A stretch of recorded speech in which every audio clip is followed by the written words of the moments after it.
love your suit.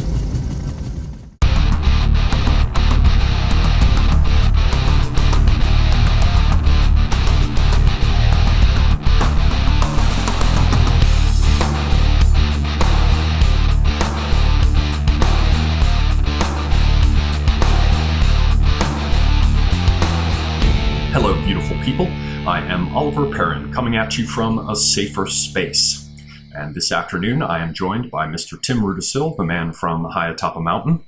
And the subject of our discussion this afternoon will be a question sent in to us by one of our viewers on the subject of thinking and feeling and distinguishing between the two of them, as well as recognizing the ways in which they are interrelated. It should be an interesting discussion. Before we get to it, let me briefly say, please stay subscribed to the original channel, Semi-Agog. YouTube keeps trying to shave off my subscribers, so make sure that you are subscribed still and click the bell for notifications. Please also subscribe to A Safer Space. As usual, the content will be up on BitChute as well. So with that out of the way, I would like to read out this question, if I may, Tim. Would that be all right with you?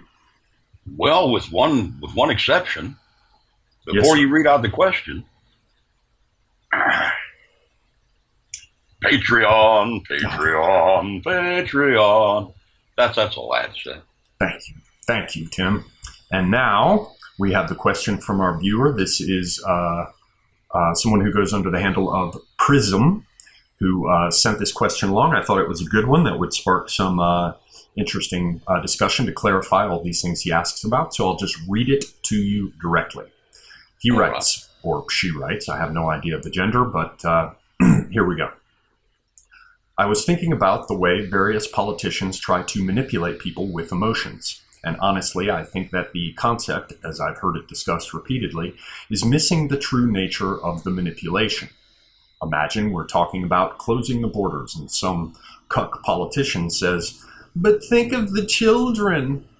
Those people who are swayed by this message, what is their actual thought process? Typically, I hear it described as, quote, being emotional or, quote, feeling instead of thinking.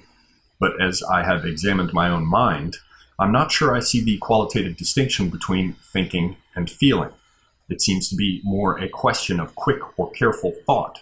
The person manipulated by, quote, think of the children is thinking. They understand what the words mean. They see the images conjured up in their minds by the politician, and they made a very quick decision based on their emotional response to those images. But isn't this the nature of all judgments? Responding to the various images and ideas in your mind? The person who insists on a more logical policy, are they thinking in a qualitatively different way? Or do they simply have different memories and reactions to those images? I'm a very careful person, but I've been fooled too. Each time I got fooled, it left a very sore scar that reminds me every time I have to make a decision. Could it be that these, quote, feelers are just a certain kind of stupid, and emotions aren't the core issue at all? I think of the Myers-Briggs theory. I think the Myers-Briggs theory may have corrupted the language a bit, though I noticed that Jung also made a distinction between thinking and feeling. But in my own experience, it seems that the difference between thinking and feeling is actually just thinking with different focal lengths, so to speak. Would love to hear your thoughts on this. So, Tim, I will allow you to launch into this, though I have some thoughts of my own in this regard. Oh, surely you want to throw some more seasoning on the compost heap, don't you? Well, the first thing that occurs to me is the old idea of Aristotle's, that man cannot understand without images.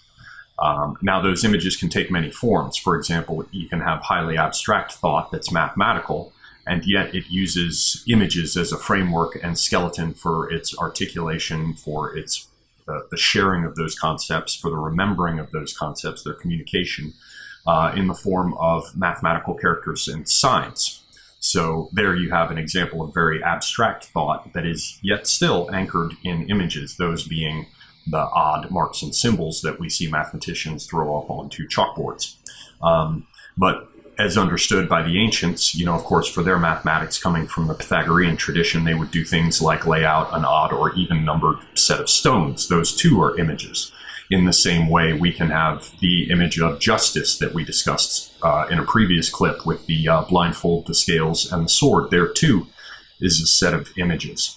Or we can back up from the idea of images that are crafted in the imagination, so to speak, in some respect, and we can instead just look at images that are formed, like the idea that, I have memories of being in car wrecks, or memories of having guns pulled on me, or memories of people trying to force their way into my home, and each one of those things acts in a twofold way to stimulate thought, but first emotion, right? So, for example, if I feel something about the way this panhandler is preparing himself as I'm about to pass him that seems odd and reminds me of previous negative experiences, it will spark a feeling that will then spark thought. So I guess I'm not doing a very good job of it, but we can see that we have the image and it has an emotional charge, or can, and then we have the way in which it becomes a tool that allows us in our imagination, or more properly in the imaginal, to interact with, shape, and consider our thoughts.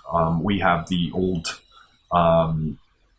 medieval artes memorative concept of intentio, which is, as you well know, very different from our modern understanding of intention.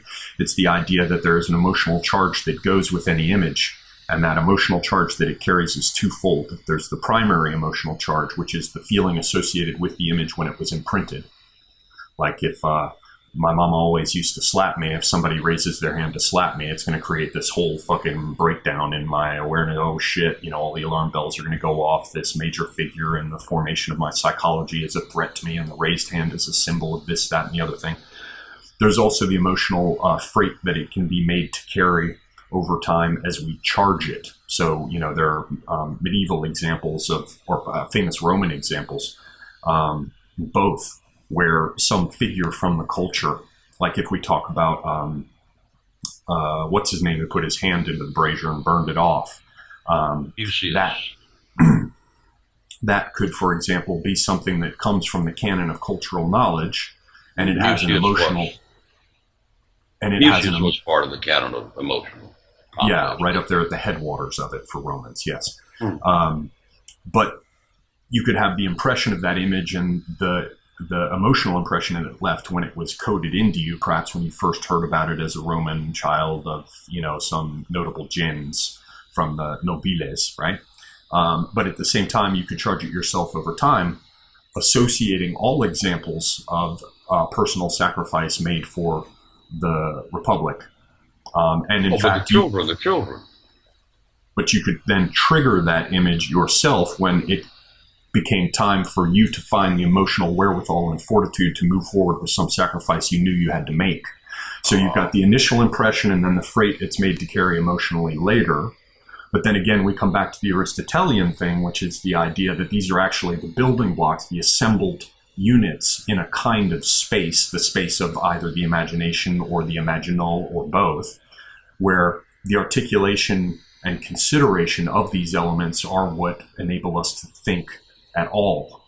So, I could go in a number of different directions with both those angles, but it comes back to our question asker's fundamental point, which is it truly that it's a dichotomy in some respect, where you've got thinking and feeling, and if you can't do one, you've got to do the other, like, your wife's great aunt's remark about if you can't think, you got to feel, which certainly seems true in certain respects. And yet the core element of both these processes, thinking and feeling, is in fact an image within space. And so we see that the same primary unit, as considered by the ancients, is fundamental to the processes of both thinking and feeling. And so it seems our Venn diagram overlaps to some degree. Is that enough seasoning on the compost heap? Oh, yes, I think it is, really. We've seasoned that old compost up no end. You got a mouse in your pocket? What's this wee shit? I just did that. Yes, you did. You did that. Hopefully, you'll be as proud of it later as you are now.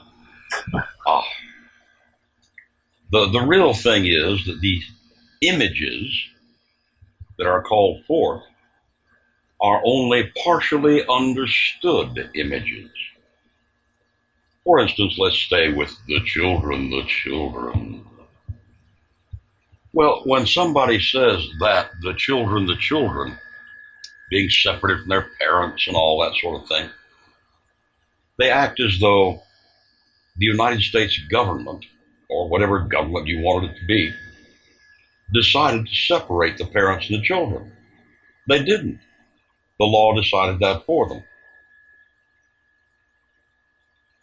What you really have is that the parents took the decision that they would be separated from their children. This was cold-blooded, completely cold-blooded on their part. But you see, the children image that is first brought to the minds of these people who have no idea what that image entails or what the activity entails, are suddenly struck with this Ozzie and Harriet-like picture of a mom and a dad and 4 or 5 poor breastitos. Give me a fucking break. It's kind of like you used to talk about, or just recently did, in one of our last discussions, with the idea that each of the adults within a society is supposed to operate in loco parentis, from the position of a parent who should be caring for the child. And so the image kicks off that very response, as it must, being biologically encoded. And yet it is so thoroughly not understood. The image is not understood. The entirety of the image falls flat on its face and rests strictly on emotion. Oh, we must protect the children. Protect them from what? From parents who are abusive enough to bring them to a situation like that? And use them as a bargaining chip, yes. Yes. If they even showed up themselves. Many of these children are on their own. Fine. But the image of the child is not understood. The poor child, the reality of the child, is one of, what the fuck? I don't speak the language. I know nothing about any of this. I'm being thrust from one abusive situation to another that's not quite as abusive, not quite as exploitive, one in which people do care about the children, the children. They're trying to get the children in out of the cold, the wet, the hot, the whatever, get them something to eat, get them a place to stay, and make them safe. Whereas the other one, the supposed parent, who either thrust the children forward on their own or brought them, holding them and carrying on with them to a situation where they knew they'd have to be separated from them. No. You see, the image is such as to be poorly formed and immature in its development. Because all of these people have no idea what it means to get hit with 2,500 children at once. Well, now here, 2,500 of them just for you. Yeah, like just imagine 2,500 diapers to change, or 2,500 tantrums to take care of, or 2,500 fights to break up, or 2,500 fits of pouting. Yeah, it's interesting to me. I was going to ask you if you could tease out the interrelated aspects of thinking and feeling that are inherent in both, and yet it seems I've arrived sort of at a glimpse of my own of this, which is to carry this art of memory aspect further forward, which is the image, which is only one part of the system, as you well know, and it's loci. So in one case, you have the image of the child in extremis, within one context, or loci, meaning location. For our viewers who are not familiar with this, in the art of memory, you have two fundamental aspects of it. One is the image, the other is the loci, the location in which it's been nested. And choosing a loci and arranging loci has to do with ordering and hierarchy, or, like Petrus Ramus's, forking logical paths, or the Roman idea of placing development of the image. Yes, and that's what I was just going to get to. The maturation of the image. Is that what you mean?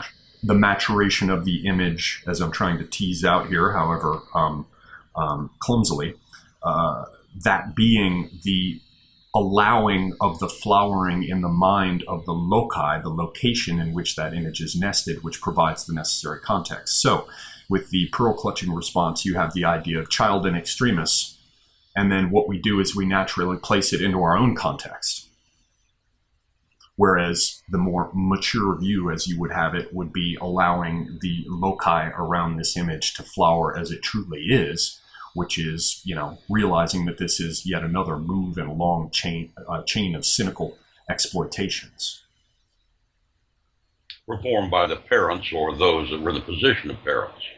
So to take a really primitive example, we could take a look at a pair of scissors, and that pair of scissors can be understood in any number of ways. If we place a spool of thread with a needle tucked into the thread next to the scissors, suddenly we've conjured the idea of sewing. But if we place that pair of scissors next to a comb, we've got the idea of barbers. So just to put that as simply as possible. Or putting the pitter-patter of little running feet behind the scissors, you've got the shrieking complaint of don't run with scissors in your hand, you put your eye out. Right. Yeah. You see, the thing is that it's maturation of the image. It's not enough to pull up an image and leave it there. You must mature the image. And you mean mature in the sense of see along a timeline. It doesn't mean just be an adult about looking at it. It means look at that image from where it came from and where it's going and all that comes to life around it. Like that exercise you used to do where you'd say Prometheus at your fingertips. What is it? What is it made of? Where did it come from? What is the cultural and historical context? How, in looking at it, can we see how it must be held? How it must operate? What it's designed to fit into? How it actuates with the thumb? How, when slipping off of the little safety element, it falls onto the other thing, which keeps the flame alive? As you often taught me, as I applied with weapons and the rest, play with them in your hand and they will tell you how they must be used. Similarly, in the mind, actuate the image and it will flower with its context if we do that consciously rather than unconsciously, and I suspect that brings us to thinking versus feeling. Oh, really? Do you mean to say that someone has to consider what happens next after we go, oh, the children? No less than what happened before, yeah. Yes, but you see, we're presented with a slanted, sloped, contexted image. One reflected in a funhouse mirror. Yes, one that does not reflect its truth. One that does not reflect how the children got there.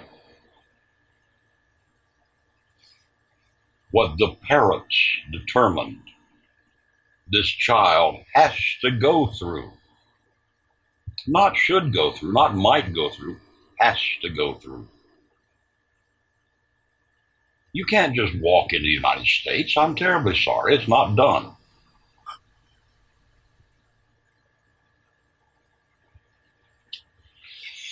You must enter the United States as you would the home of another person, because it is. If you do not belong here, then you must seek permission to be here. And if you come through any way except the ports of entry, well, you must be arrested. Right, it's like a housebreaker coming through a window. And look at the ritual aspects of entering a home. And they're manifold. I mean, we could take the image of the threshold, right? Where one steps over the threshold, the idea of forming a house and becoming a housebondi with one's width by lifting her up and carrying her over the threshold in a ritual into the house, which activates that structure as being an analog for the family that will be created, the subsequent generations, the property. Do we that carry they own. this on to the rutting scaffold, do you think? We've also got rutting scaffold. We also have the as well as the threshold, the lintel, and you know quite well that. Rutting scaffold, then. Please do. Go ahead. Lintel. Well, with the lintel, you'll often find that in more primitive folk traditions, that's where the house mark, the symbol of the house, would be carved on the lintel. Yeah. So that one ducked one's head going under the lintel into the house, which in and of itself was like bowing, but that was also like the Roman ritual of placing the spears with the crossbar above, so you dipped your head below it as though passing under the yoke in submission, which we also see in the form of the Arc of Triumph that the Roman triumphal procession would pass through. Is just a larger version of dipping your head as you pass under this thing to symbol going under the yoke, sub-jugum, subjection, to become a subject. At the same time, we can see it reflected in moving through metal detectors at an airport, where you dip your head in submission as you pass through the box that scans you to show that you have entered this safe space. I open all of this up. I'm sure you're well aware of it, but I want our viewers to understand how you can then bring that image to life and apply that same primitive image in different contexts and see how it yields its truth. There is an area, a port of entry, where one is allowed to pass through, where one has the symbolic act of stepping over the threshold, of ducking one's head under the lintel, which is the idea of acknowledging that you will be bound by the rules of hospitality in a person's house or bound by the laws of the nation when you enter. Whereas someone climbing in through a window in the middle of the night under legal systems that make sense is subject to being shot. False pretenses, eh? Yes, and being shot. And even this opens up in interesting ways with the idea of rost, the Proto-Indo-European thing of rost, which is a root for our idea of host, hospitality, and yet it is also the root of our term hostile, because the nature of the knife edge that you're on when a stranger approaches is, will you give them guest friendship? I think it's like Kenya or Shenya or something in Greece. I can't remember how they pronounce the X, and I should. But even the Greek term for guest friendship has that same bifurcation into guest and hostile, because that's where the determination is made. Anyway, this is a bit of an aside, but it's useful in the respect that it kind of unfolds how when you find the truth in an image, it will be reflected in every manifestation of that image, if you found the true thread, as you peek through these different aspects of culture. My apologies for the sidetrack. Well, that's quite all right, Ollie. My thought on the matter is very simple. You've got childlike understandings of images, and the Democrats and the leftists are trying to keep everybody as childlike as they can, and as primitive, and as fucking feckless and reckless, yeah. Yes, and stupid as they can about the image. Because to allow the image to mature is to realize, oh shit, we've got 25,000 rugrats, not counting the adults, rugrats we got to deal with now. Holy shit. Well, that means they got to be housed, fed, clothed, taken care of. They've got to have interpreters in there. They've got to have. Because these are children. They're adolescents. They are, under our laws, juveniles, which is a different fish entirely from an adult. So, if I allow the image to mature, I've got to deal with all of that. That means 25,000 breakfasts tomorrow morning, 25,000 lunches tomorrow afternoon, 25,000 dinners and 25,000 places for little Juan, Pedro, and Emiliano to put their heads tonight.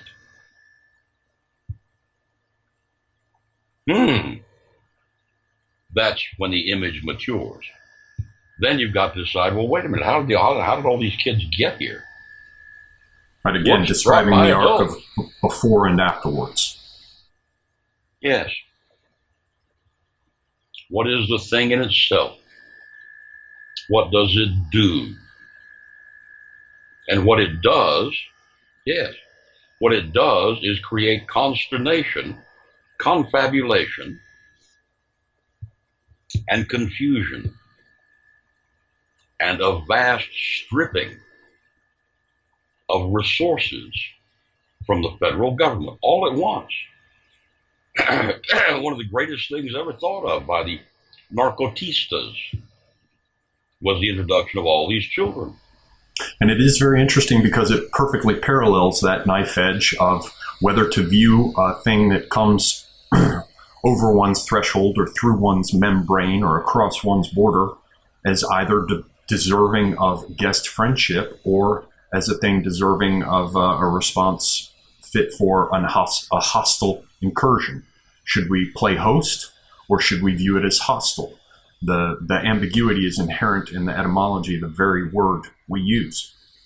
And so it seems that when we can't and we think... must be prepared to be hostile to that which brought the children here while playing host to the children. Which makes it even more difficult to Does it? Untangle. Oh, damn it, man. You can't mean that. By design, perhaps. By design. Those damn narcotistas, eh? It sounds almost as though we need Alexander to come up and deal with the knot with a sword rather than trying to untie it. Well, there is one way to do it, you know. You simply take the children and you put the parents back into Mexico or wherever, and you say, you can now come up and get your children, if you can prove they're yours. If not, they become wards of the state.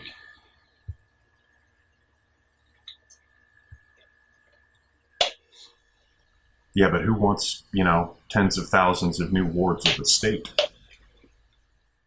Any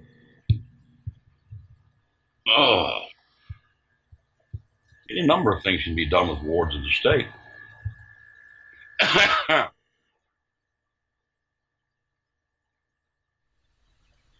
Well, okay, well, let's, whatever you say nothing. When you talk about you know what. Okay, so let's come back around to we're talking about Guatemala and El Salvador and places like that are currently shithole countries that are begging for someone to step in and take them over. So we would wind up with a lot of wards of the state, eh? Which requires a whole program of enlightened repatriation. But before that could happen, those places would have to be made safe again before the children are returned. Ah, well then. Perhaps we should take them to a safe space, eh? A safer space indeed. A safer space indeed. Lots of little brown unicorns. Mm-hmm. Can we come back around to the thinking and feeling distinction? Because it seems like it is not, at least as our question asker set forth, it isn't so simple as one versus the other. They seem to be, it seems to exist on an overlapping continuum. It is the nature of images, Olli. When you first confront an image, it is an immature image. It is a childlike image. After a bit, it becomes more and more mature. The conditions around it become mature. It's one thing to think of taking a raccoon or a wildcat in when you find the kitten out in the yard somewhere. It's another thing when it becomes grown and an adult. And they see that with wolves as well. It's like, oh, they'll just be like normal dogs. And maybe for a little while as they're puppies, they're just like normal dogs. And then they're not. Golly gee, Ollie, you can't mean that. But the puppies. And you see, puppies don't stay puppies.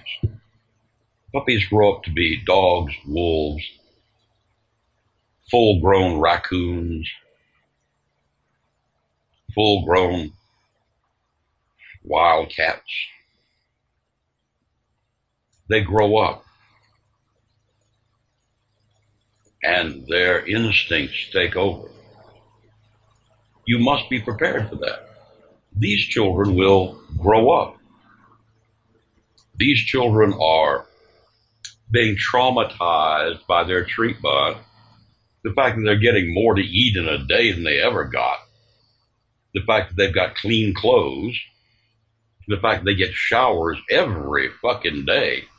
Medical exams as well. Oh, medical exams, dental exams. Every kind of exam you can imagine they have to have. Because after all, they're the children, and these children are under state or federal authority. And so must be taken care of by something that operates in loco parentis at the highest degree. Now, I'm sorry. I just don't see any point in this immature image moving us any further. Despite what Nancy Pelosi and Warren and all these other people might say, it makes as much sense to treat it as they're treating this, as they want to treat this, as it does to say with the young lady out of New York that, why, yes, we've got to give free tuition to everybody, and we've got to give everybody a living wage. The operative word there being give, as in you must do nothing for it. For women with children, I can understand that. But for anyone else, no. Again, it's the maturation of the image. We have allowed an image of welfare to develop.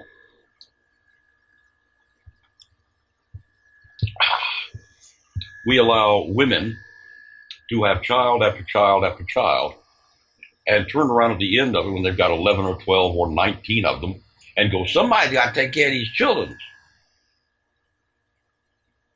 Yeah, well, who saw to it that she had them?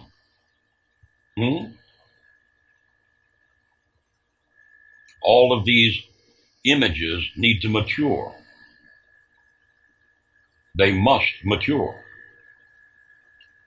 So it is not a question of taking the first image that comes to mind and running with that, but rather allowing the image to mature in your mind and go, well, now, what does this image necessitate as the next image? And so we can unpack any number of things out of that. If we wanted to take the time to do it, I'll just tap a couple of them because we're coming up on a point where you should probably do a summary of your own. But it occurs to me that, what I talked about with the image and its loci, its context, when you talk about maturation, there is inherent in that phrase the idea of the person with the eyes looking upon the thing being somewhat mature. There is also the dimension of an arc of development for the image of itself in terms of where it came from and where it's going.